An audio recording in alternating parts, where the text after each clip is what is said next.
It is with gratitude and respect that we acknowledge the land upon which we gather as the shared traditional territory of the Haudenosaunee and Anishinaabe peoples, protected by the Dish with One Spoon Wampum Belt.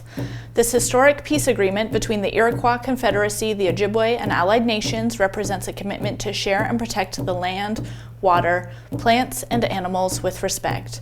We wish to honor the original peoples of this land and express gratitude for the opportunity and privilege to work with communities across this territory. We at Positive Living Niagara believe in diversity and inclusivity. We commit to a culture of inclusion. We add our voice to the call for change. Racial equality matters. Upholding basic human rights matters. Doing what is right matters. Black lives matter today and always. We stand in solidarity.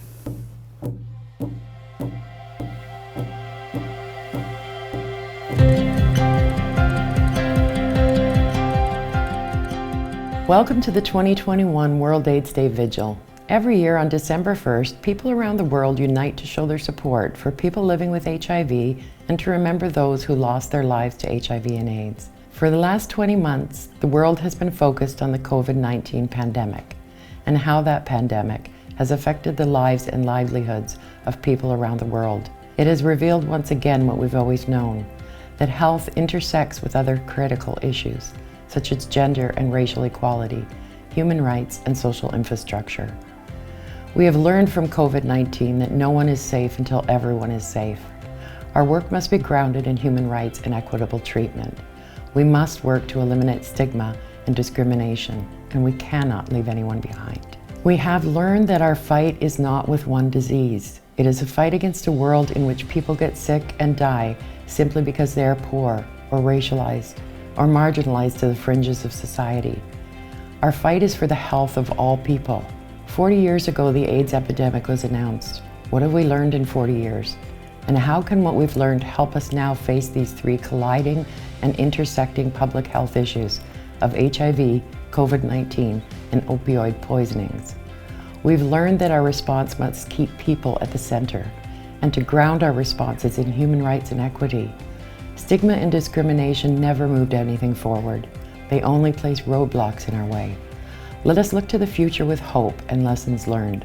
Let us continue to fight for the health of all people and leave no one behind. Thank you for joining us here today as we reflect on history and look forward with hope to the future.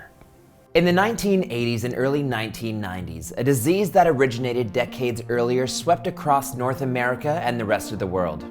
HIV and AIDS silently surged through cities and was spreading amongst gay male populations. With the AIDS plague finally taking hold, it surged through communities that the straight world preferred not to see. Gay-related immune deficiency, or GRID, was the initial term for this pneumonia-like disease that was solely believed to be affecting gay men. This epidemic began in illness, fear, and death as the world faced a new and unknown virus. With what started out as a gay disease by the end of 1981, and after hundreds of deaths among GBMSM communities across North America, severe immune deficiency cases were reported in women, adolescents, and IV substance users, fracturing the initial shell around HIV-related stigma. With this mysterious virus rapidly spreading through communities throughout the USA, in 1982, autoimmune deficiency syndrome, or AIDS, had replaced the stigmatizing and homophobic term GRID, realizing that the infection can be sexually transmitted. With the discovery of HIV being sexually transmitted, the realization of transmission to women was evident, thus bringing a different focus on the disease. This was also the year that cases were reported in hemophiliacs and blood transfusion recipients. And in March of 1982, the first AIDS case was reported in Montreal, Canada. With transmission rates rising, January of 1983 was monumental for the AIDS crisis. San Francisco, California opened up the world's first dedicated AIDS outpatient clinic. This was the location where the San Francisco model of care was developed. This model emphasized the importance of treating patients with compassion and respect, providing an array of health and social services in one facility, and collaborating closely with the local health department and community organizations. The model eventually became the global gold standard for HIV patient care. As the 1980s progressed, so did awareness. How to Have Sex in an Epidemic was written in 1983 by two HIV-positive men. This book outlined sex positivity, strongly suggested condom use as a way of HIV prevention, all while focusing on self-empowerment for those living with AIDS. The New York Times had published its first front-page story on AIDS, stating this AIDS battle should be a top priority. Yet unfortunately, politicians throughout North America were not yet ready to publicly speak out about this deadly virus taking thousands of lives. Gay men in Ontario were beginning to fall ill with AIDS. With little possibility to effective, supportive health care, they unfortunately often died quickly. Epidemiologists began to warn about the potential for the outbreak to rapidly increase the number of AIDS cases in Toronto. In response to this and the growing panic, the Hassle-Free Clinic and Gays in Healthcare sponsored a forum at Ryerson University. This forum welcomed over 300 community members anticipating what should be done going forward. This forum would eventually lead to the founding of AIDS Committee of Toronto, resulting in the very first AIDS Awareness Week recognized in Canada in 1984. This was an awareness-raising opportunity that was taken up in other regions of the province and eventually became recognized nationwide.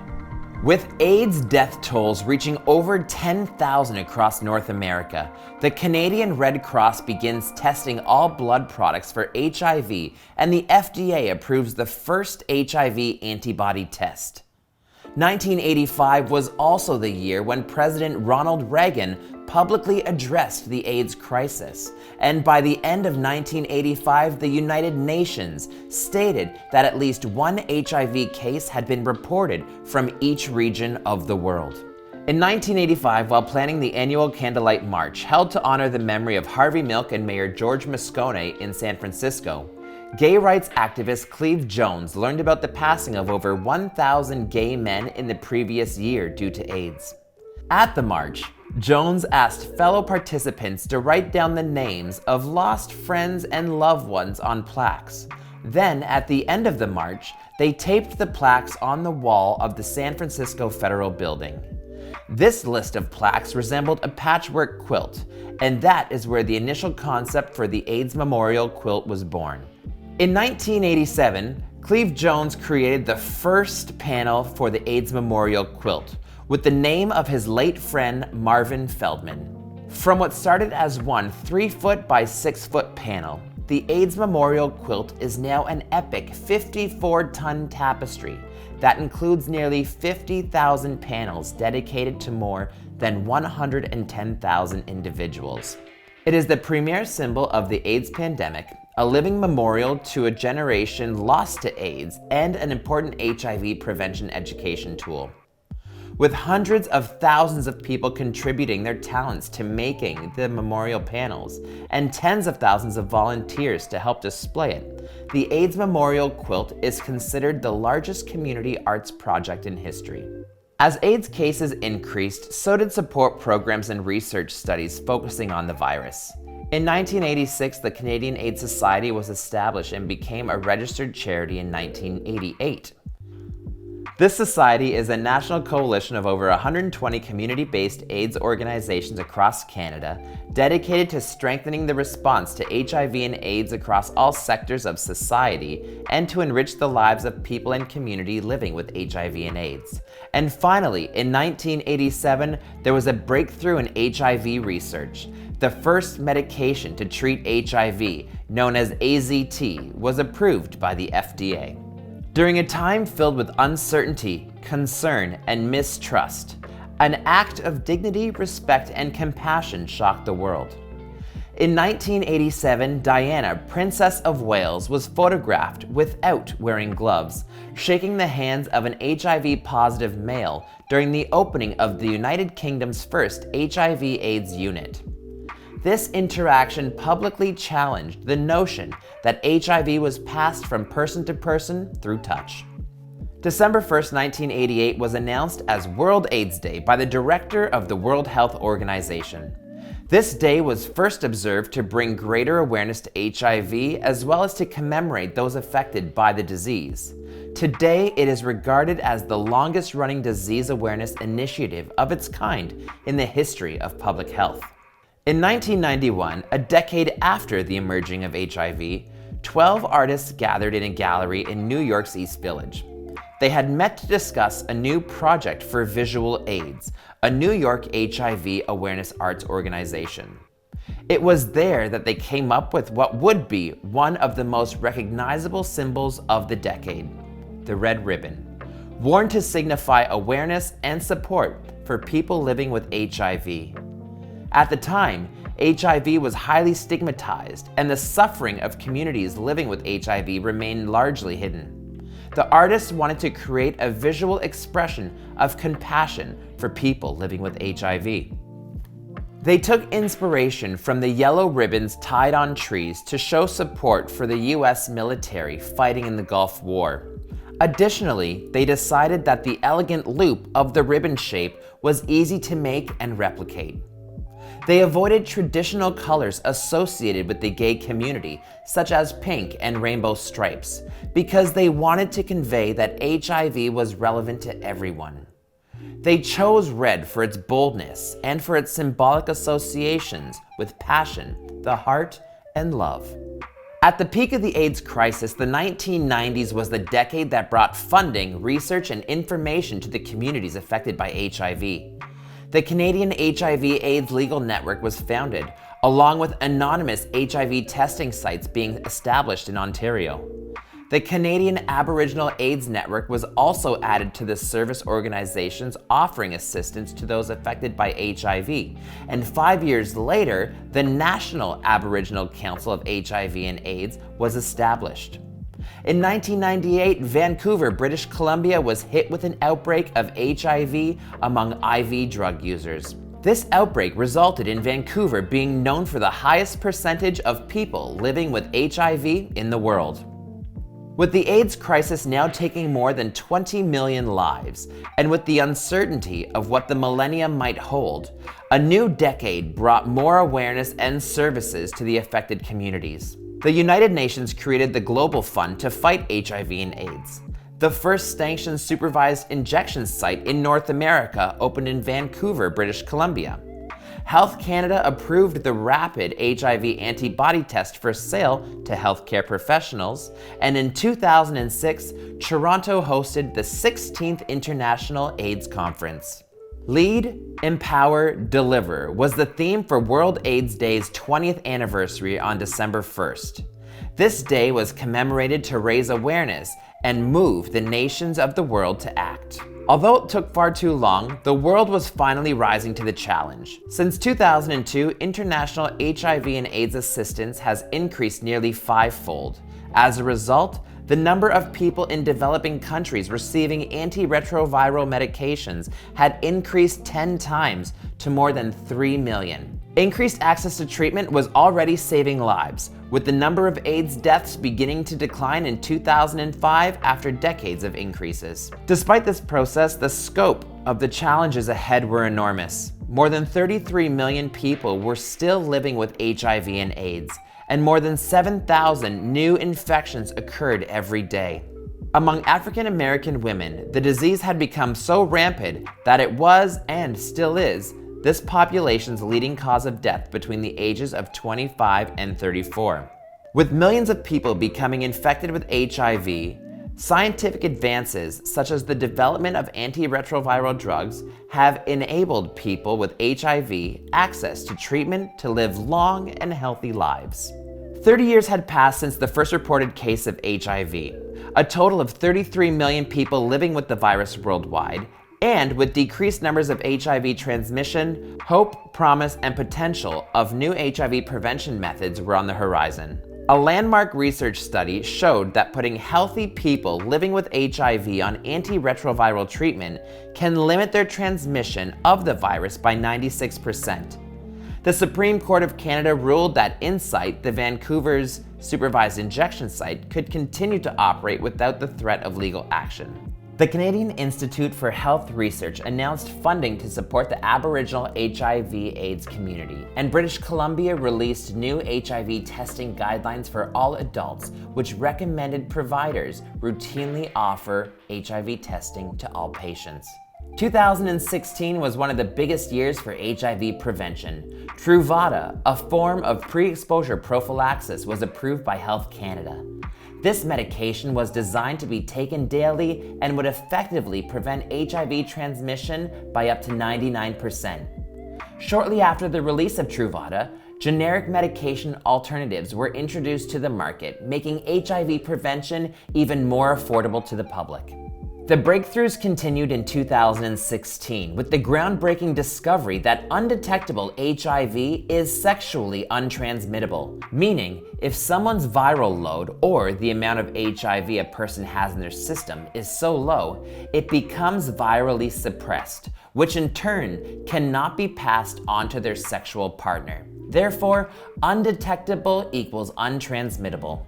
The once unpopular U=U campaign started creating momentum through the Prevention Access Campaign, and in 2017, Canada's Chief Officers of Health released a joint statement supporting the U=U research. To increase accessibility to HIV testing, in 2019, the INSTI Rapid HIV Test was approved for expanded use in Canada. This approval once again broke down barriers for people wanting to access HIV testing. In 2020, trials for the INSTI HIV self-testing kits began, and by the end of that year, Canada's first ever HIV self-testing kit was approved. June 5th, 2021 marks 40 years since the first official reporting of the 5 cases describing what later became known as acquired immune deficiency syndrome, or AIDS. On this 40th anniversary, we remember the more than 32 million people who have died from HIV worldwide since the start of this global epidemic, and the 38 million people currently living with HIV. The theme for World AIDS Day 2021 is Global Solidarity, Shared Responsibility. It is our responsibility to ensure equitable access to service and prevention strategies, especially for those disproportionately affected by HIV, so that we may one day end the HIV epidemic around the world. Today, we not only pause to remember the friends, family, and community members we have lost to HIV and AIDS, but to also take this moment to reflect and celebrate the advancements in HIV medication. May we continue to move forward as a resilient community and to continue to share the stories and experiences of the AIDS crisis. For these stories were about real people with real dreams and real lives. This ain't coming from no prophet, just an ordinary man. When I close my eyes, I see the way this world can be when we all walk hand in hand.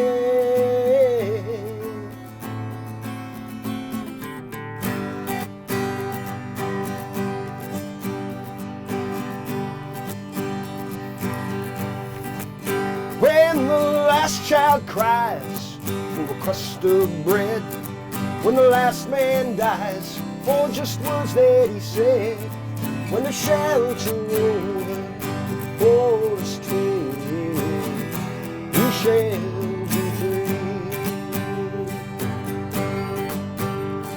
But the last thing we notice is the color of skin, and the first thing we look for is the beauty within.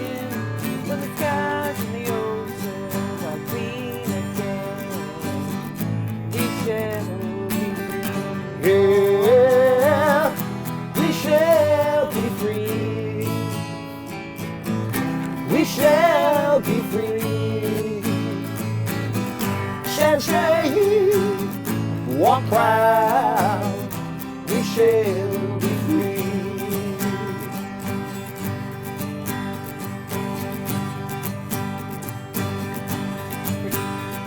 When we're free to love anyone we choose, when the world's big enough for all different views, when we all can worship from our own kind of pew. We shall be free. Oh, oh, oh, we shall be free. We shall be free. Stand straight, walk proud. We shall be free.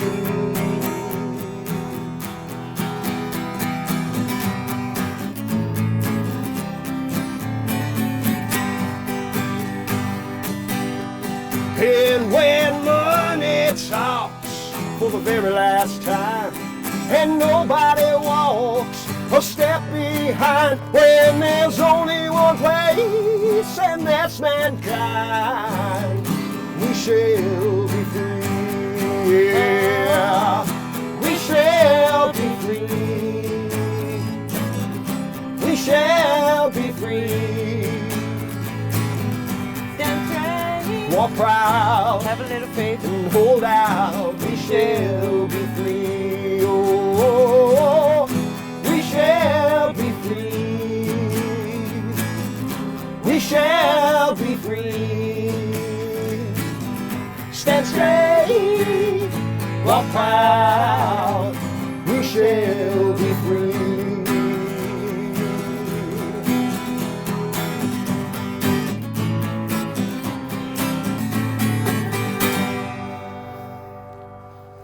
My name is Daryl. I was diagnosed in December of 2012, so 9 years ago. HIV has impacted my life in many different ways. Initially, fearful of getting sick or sicker, what the progression would be like. Fearful of telling my family and my friends.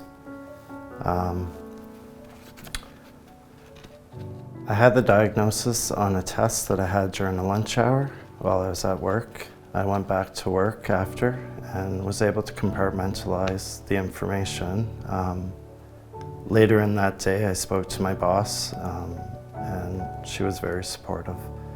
So I had a lot of support and work for a number of years. A lot of internalized stigma, so fearful of like talking to my family or talking to friends, fear of rejection. I was involved with the AIDS network in Hamilton right away. And yeah, so had constant contact with a caseworker there. Read a lot of information with Katie. Attended the regional conference with Ontario, with Central Ontario, and that was in Burlington. I think that was in 2013. So earlier on, I was really engaged, and then I think I was overwhelmed with the information and kind of shut down. Yeah, throughout the last 9 years, I've had help with positive living with my caseworker. I've had counseling, like through my EAP program at work. But at times, I've stepped away from that, and to learn from that would be to stay engaged. To engage those support networks. In hindsight, the biggest challenge has been the mental impact. If I was to go back 9 years ago, I would probably trust more what people said, that I'm just going to take a pill and I'd be able to live a long life, but that was hard to accept at that time. And so went through a process of acceptance, a little bit of grief, I guess, maybe, or false grief, I guess, like grieving that, worrying about stuff, maybe relationships, challenges with relationships, rejection with dating. Learning in the end that wasn't really about me, but other people. So the acceptance with myself and my diagnosis. And that's led to acceptance with a lot of other things that I struggled with in life prior to being HIV. So it's come full circle. It's been a big journey. Grateful for positive living, the doctors that are on staff at. I go to the SIS clinic in Hamilton, so there's a lot of great support there too, with the nurses and the social workers and that. I'm hopeful that medication will continue to improve. Since I've been on medication in 2013, I've been on 3 different medications, and those medications were good to begin with, and they just got better. The impacts with liver and kidney and that, the impacts on the organs and such. So I'm positive that that will continue and possibly that there will be a cure someday. I'd like to see more positive with stigma, and I bought a house in 2013. I had a house before, but went through, when you get a mortgage and that, they're going to ask you for life insurance, and without sharing too much knowledge, they were really pushing to apply for it, and I said I wouldn't get it approved. I knew I wouldn't get it approved, but I did apply, and so I had to tell them, and obviously it was rejected, but I don't think that has caught up with the science, and I'd like to see that to catch up with the science and more acceptance with that, or alternatives maybe. Because if we're expected to live a normal life that other people would, with doing the right things, then it shouldn't be stigmatized for those things. I would just say, it's really important with what the work that Positive Living does and the other organizations, and that I'm grateful for that. My name is John. HIV has impacted my life in many ways. Lost a lot of friends, met a lot of friends, and learned how to live one day at a time. I didn't put it on my calendar because I don't celebrate the day, but I think it was like 25, 27 years ago. When I was diagnosed, I thought it was good to go because I was in a relationship for like 4 years and no cheating. And I came home after my diagnosis and I said to my partner, oh my God, I tested positive for HIV. And his best friend was there and he said, you didn't tell him that you're HIV positive? I had no idea who was on meds, no idea whatsoever. And people were dropping dead like 4 months after diagnosis back then, so it was pretty horrific. I was living in Toronto, so I didn't really feel a lot of stigma. I had a really good group of people around me at the time. So I was actually really lucky. I didn't have to deal with stigma, and I wasn't taught small town. Everybody knew I was gay, and it seemed like every single person that I knew was testing positive for HIV. So, the stigma really didn't affect me. I remember going into my doctor's office and my doctor had a stack, probably about 4 inches high, of files, patients of his. And he said, Johnny, he said, these people aren't gonna make it because they're just too late in diagnosis and getting on medications. And he said, in this pile are gonna be okay. And that's when the antivirals were coming out. And he said, and then he pulled out my file and he says, and you're gonna be good. So. But that was when medications were coming out. Before then, I was on every toxic medication. I was on hydroxyurea and like cancer medications, 24 pills a day. And like I'm 1 pill a day. I came to Positive Living maybe 12 or 13 years ago. I was nervous, from Toronto down here. And I remember walking in Jodi's office and it was really overwhelming. She was such a busy lady. All I saw was boxes and paperwork. But then we started talking and things have been great. Positive Living has changed my life. I've met so many great people. The staff are fantastic. I've got like a huge circle of friends that I've just met here, so it's pretty good. I never thought it'd be even to this day that 1 pill a day and, we can live a full life. Vaccines would be fantastic. But I look at where we were and where we are now, and I'm pretty happy because it really hasn't been that long of a time and we've progressed. And now you see like AIDS commercials on TV for medication. I mean, who thought that would ever happen? And not in a million years. Machozi yangu yote namalizika, mie nitabaki na nani, we unaenda.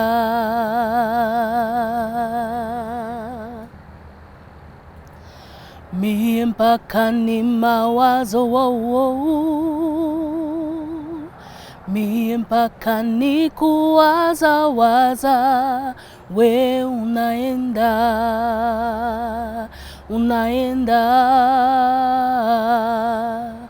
kama ile njia ya kuenda, kama ni maisha ya kufata, we dada, rail on, rail on, rail on, rail on, since that's the way. Rail on, rail on, rail on, seems that's the way. Mi mpaka ni mawazo kama unaniacha, kama we unaenda, we unaenda, we unaenda.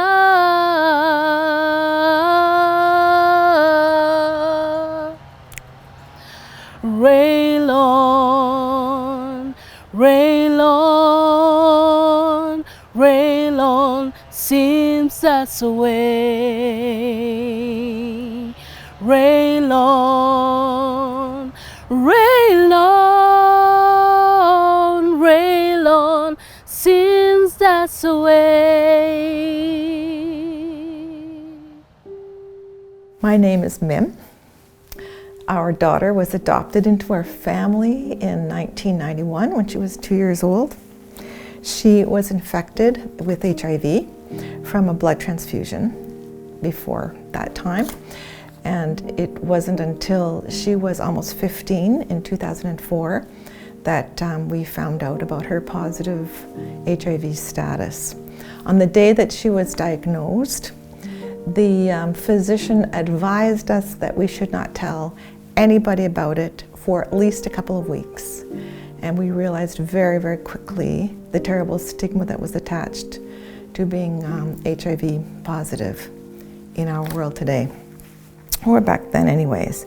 And so began our lives with the secret. We followed Meg's lead as to who we should share this with, and it wasn't until a week later she was willing to share with her older sister. And 2 weeks after that, she was willing to share with her 3 brothers. And it was a couple of months later that she was willing to share with her grandparents, and then that was it. And that's all the people in our little group that shared the secret, and we were the only support system that each other had. For myself, I learned the wonderful talent of closing myself off, a big chunk of myself off to other people, so I wouldn't accidentally share what was going on in Megan's life and change how the world would respond and react to her.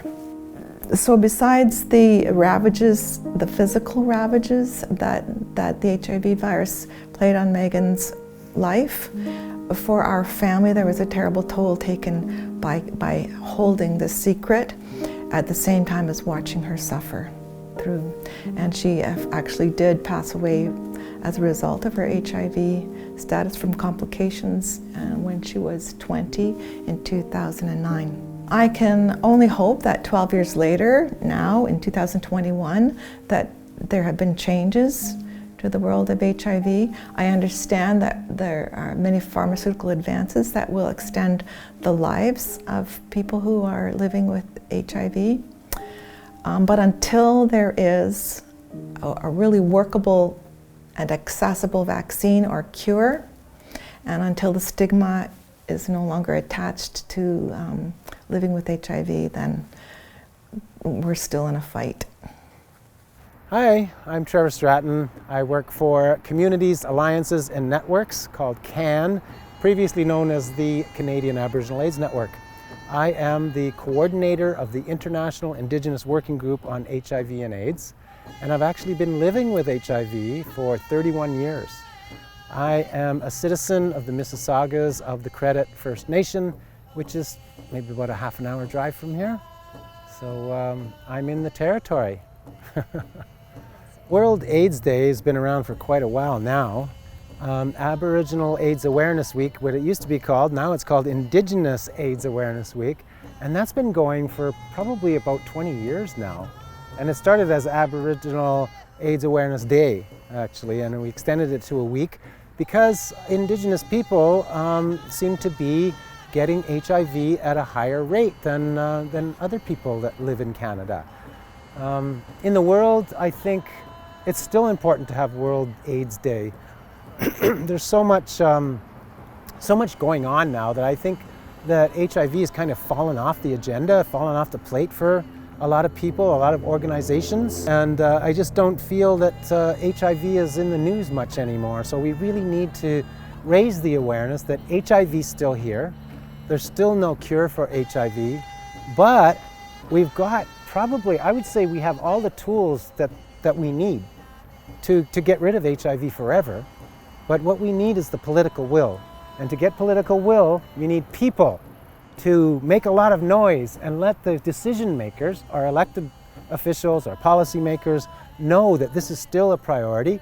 People are still getting HIV, and yes, people are still dying. For many people, because we have all of these tools to address HIV, we have a lot of prevention. HIV rates have gone down quite a bit since the beginning of the epidemic, even though they're starting to move up a little bit. But especially for people who are like BIPOC, whether that's Black, Indigenous, and other people of color. These groups seem to be still getting HIV, and the rates are rising a little bit.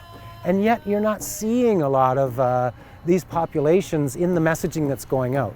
So I think that it is especially important for the key affected populations, groups that are getting HIV at higher rates, like people who use drugs, for example, people in prison. The rates of HIV and hepatitis C as well are very high in prisons, and these are populations that we can't leave behind. We can't afford to leave them behind. And as they say, a little bit of prevention is a lot cheaper than treating someone once they get really sick and they turn up to the hospital really sick and they've had HIV for 15 years and they didn't know it, and suddenly they show up with all these problems, and that costs the government a lot of money. I mean, there's an investment case to be made for raising awareness around HIV. So it's important to get tested. And if you find out you do have HIV, it's important to get on treatment. And if you get on treatment, it's equally as important to get to the point where you achieve an undetectable viral load. On Indigenous AIDS Awareness Week, my hope for the future would be that we can get to zero by 2030. And maybe you've heard of that slogan, getting to zero. That means by the year 2030 that we should have 0 new infections, 0 HIV-related deaths, and 0 HIV-related stigma. And we had these very cool goals that were called the 90-90-90 goals. And we were supposed to reach those goals by the year 2020. And 90-90-90 is the treatment cascade, which is that by the year 2020, 90% of people living with HIV will know their status, so you'd have to get tested. Of those 90% of the people that find out they're HIV positive will get on treatment.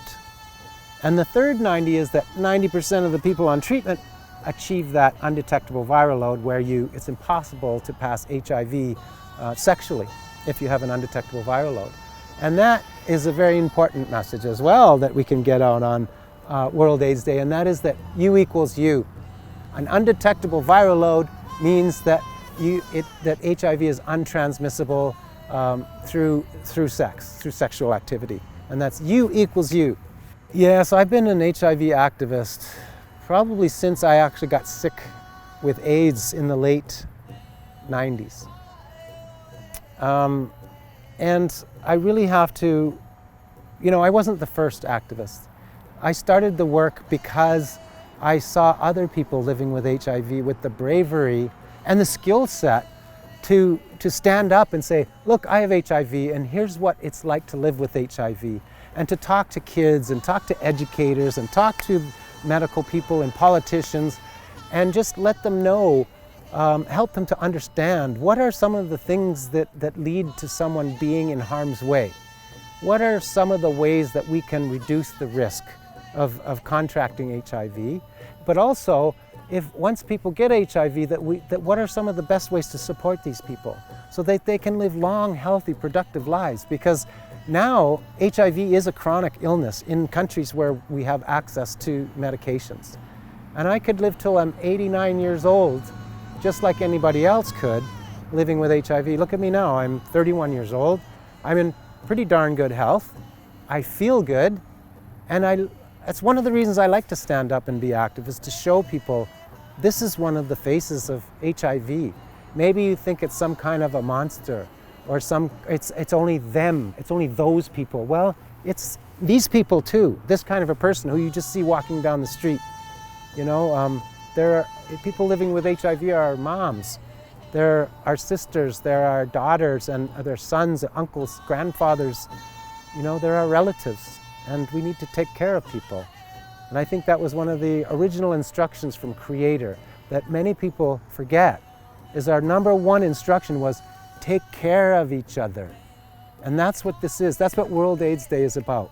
That's what Indigenous AIDS Awareness Week is about. It's about taking care of each other and helping to prevent people from getting HIV, and working with people who do live with HIV to help them to live those long, healthy, high-quality lives with big smiles on our faces, if possible. I mean, sounds kind of like a dream, but you can be happy and live with HIV. And the next one is home. Yes. And the Anishinaabe word for home is Andayan. So we're going to sing that one for you. Do you want to lead or do you want me to? I can start. Okay.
Felt so good. It's such a release in the connection with the drum and that healing that happens when we're on Mother Earth and we have that straight connection to the Creator, and that healing and that process and those prayers that we send through the drums with our song and with that heartbeat of Mother Earth. And we hope that you are enjoying it at this time, and you feel that love and you feel those intentions and that heartbeat and that healing that we are sending for you. We miss you guys in person, and one day we will be together again. Yes. So we will finish with our snake medicine song. Send in, guys, love always. We miss you, we honor you, we love you, and thank you for helping us to also find our voice through expression of the drum and song. Just keep it